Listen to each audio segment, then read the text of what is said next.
जवळची लोक जळतात, नात्यातली लोक त्रास देतात. ज्यांच्यावरती विश्वास ठेवताय तीच लोक सतत तुमचा विश्वासघात करतात. ज्यांच्यावर खूप प्रेम करता तीच लोक सतत तुम्हाला रडवतात.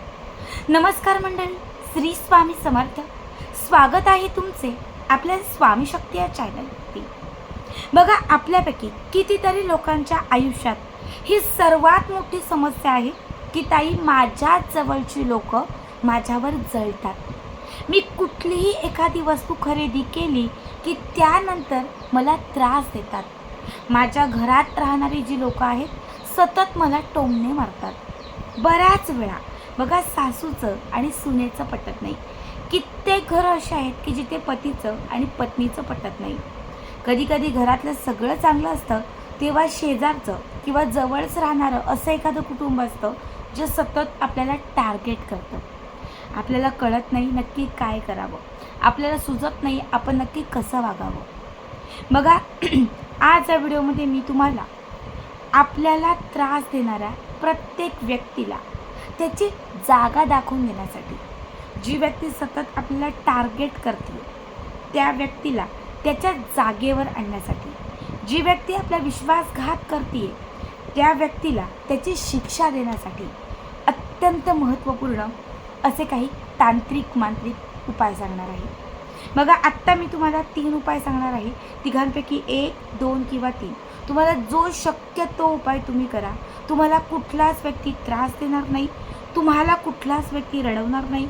कितीही कोणी जळत असेल, कितीही कोणी तुम्हाला हसवत असेल, तुम्हाला उद्ध्वस्त करण्याचा प्रयत्न करत असेल, हे उपाय केल्यानंतर अशी एक वस्तू सांगणार आहे जी फक्त हातात ठेवायची आहे.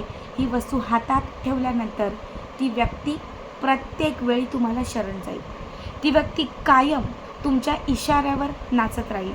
ती व्यक्ती कायम तुमच्या मनाप्रमाणे वागत राहील. आता सगळ्यात पहिला उपाय जो आहे, हा उपाय कुठल्याही शनिवारी करा. आठवड्यातील कुठलाही शनिवारच्या दिवशी तुम्हाला बाजारातून किंवा मार्केटमधून किंवा जिथे पूजेचं साहित्य मिळतं अशा दुकानातून एक चक्रफूल, आता बघा, कुणी त्याला चक्री फूल असंही म्हणतं, कुणी त्याला चक्रफूल असंही म्हणतं, कुणी त्याला मसाल्यातलं फूल असंही म्हणतं. आता आमच्याकडे आम्ही त्याला चक्रफूल म्हणतो. फक्त तुम्ही कुठल्याही मार्टमध्ये जा, दुकानामध्ये जा किंवा जिथे पूजेचं साहित्य मिळतं तिथे तुम्ही जा आणि त्यांना सांगा की दादा मला एक 10 रुपयाचे, 5 रुपयाचे किंवा फार फार 20 रुपयाचे चक्रफूल द्या. उपायासाठी तुम्हाला एकच चक्रफूल लागणार आहे. जे चक्रफूल तुम्ही घेतलेलं आहे हे शनिवारच्याच दिवशी तुम्हाला खरेदी करून आपल्या घरी आणायचं आहे. यानंतर तुम्हाला काळ्या रंगाचं एक वस्त्र घ्यायचं आहे. खूप मोठं नको, खूप छोटं नको, मध्यम एवढं असणारं एक काळ्या रंगाचं वस्त्र घ्यायचं आहे. तुम्हाला घरातल्या कुठल्याही एका कोपऱ्यामध्ये बसायचं आहे.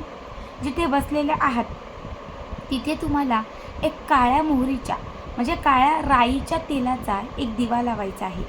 दिवा लावल्यानंतर त्याच्याच बाजूला बघा, दिव्याच्याच बाजूला तुम्हाला हे काळ्या रंगाचं कापड ठेवायचं आहे आणि काळ्या रंगाच्या कापडामध्ये तुम्हाला हे जे चक्रफूल आहे ते ठेवायचं आहे.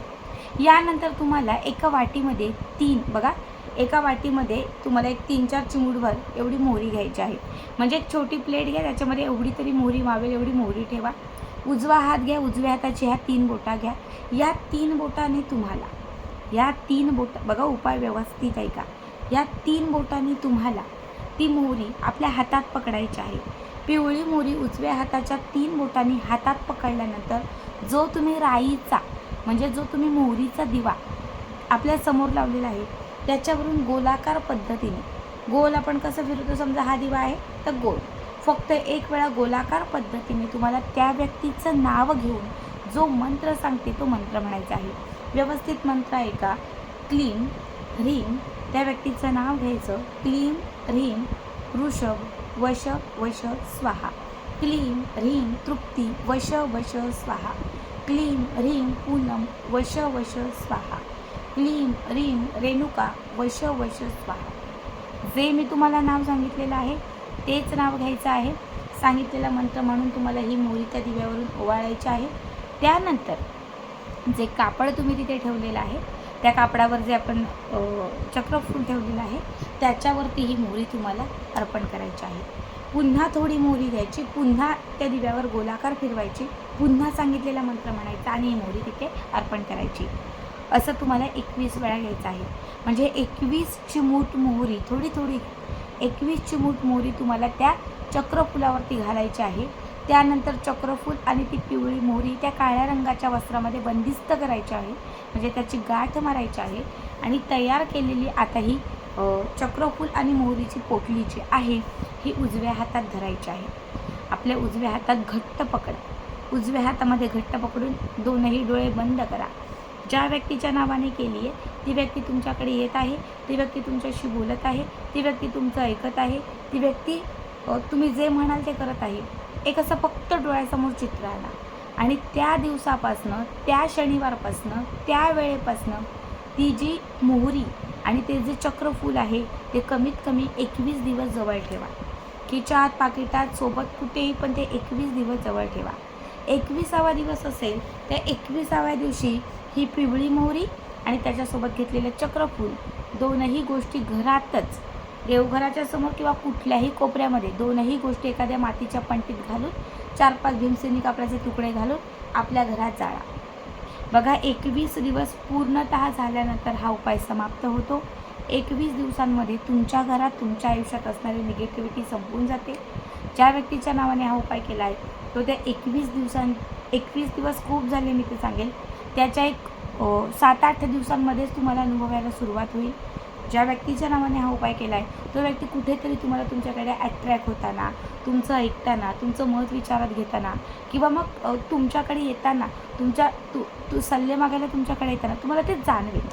बरोबर काही दिवसांमध्ये 1-2 दिवस जसे जातील, जसा हा उपाय तुम्ही करताय, जशा त्या वस्तू तुम्ही सोबत ठेवताय तशी ती व्यक्ती तुमच्याकडे वश होताना तुम्हाला दिसेल. पण 21व्या दिवशी त्या वस्तू घरामध्ये जाळल्या, त्याचा दूर घरामध्ये केला तर जी काही तुमच्यात त्या व्यक्तीमध्ये निगेटिव्हिटी होती, जे काही नकारात्मक होतं, जे काही वाईट होतं ते तिथेच संपेल. पुन्हा कधीही ती व्यक्ती तुमच्याबद्दल वाईट विचार करणार नाही, कधीही तुम्हाला त्रास देणार नाही. आता दुसरा उपाय सांगते. दुसऱ्या उपायासाठी तुम्हाला लागणार आहे लिंबू. प्रत्येकाच्या घरामध्ये किंवा बाजारामध्ये लिंबू भेटतं. एक छान लिंबू तुम्हाला घ्यायचं आहे. खूप ते लिंबू हिरवं पिवळं नसावं. जे घेतलेलं लिंबू आहे स्वच्छ पाण्याने धुवायचं आणि हे लिंबू एका धाग्यामध्ये, काळ्या रंगाच्या धाग्यामध्ये ओवायचं.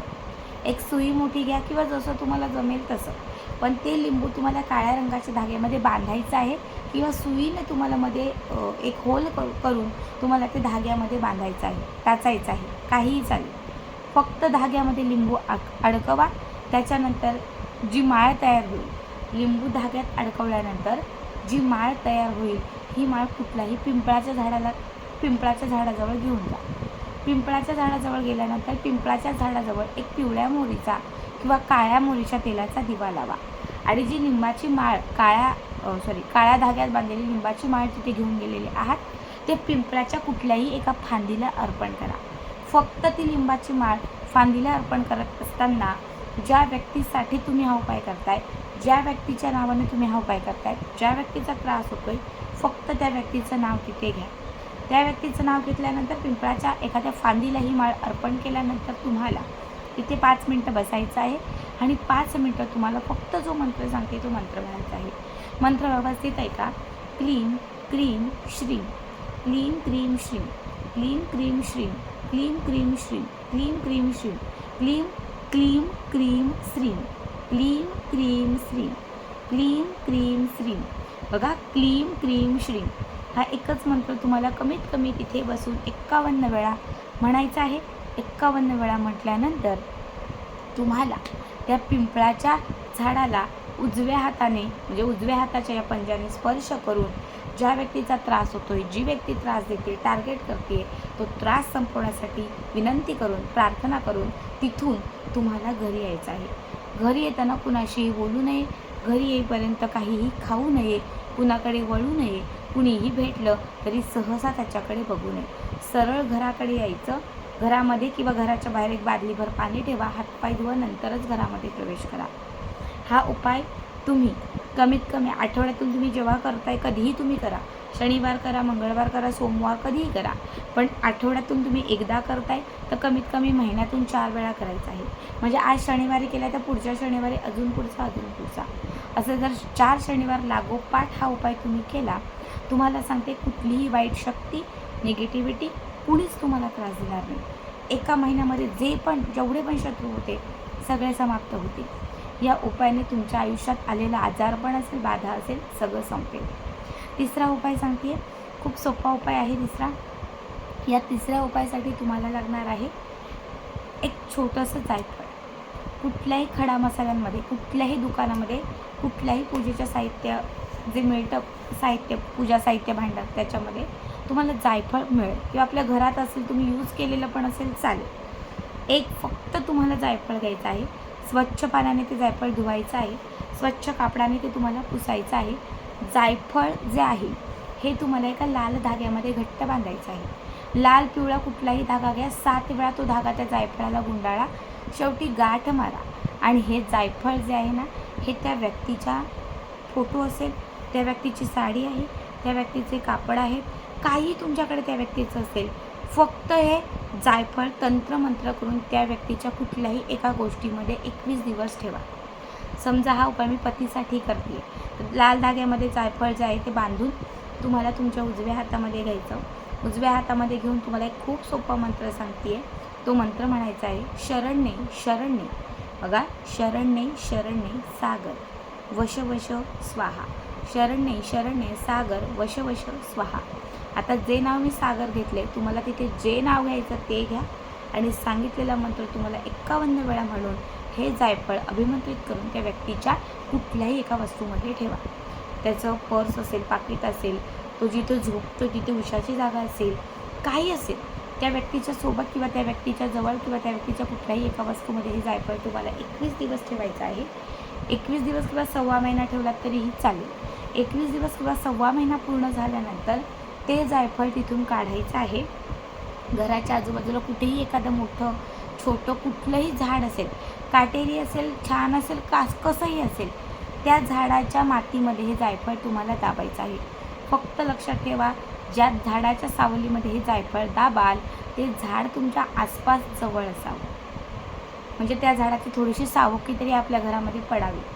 समजा तुमची बाल्कनी आहे, तिथे तुम्ही काहीतरी कुंड्या लावलेल्या आहे झाडांच्या, तुम्ही त्यात पण दाबलं तरीही चालेल. तुळस सोडून कुठेही दाबा.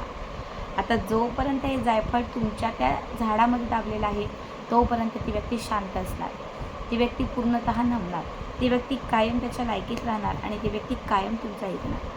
बघा, तीनही खूप साधे सोपे उपाय आहेत. तिघांपैकी कुठलाही करा, नक्की करा. श्री स्वामी समर्थ.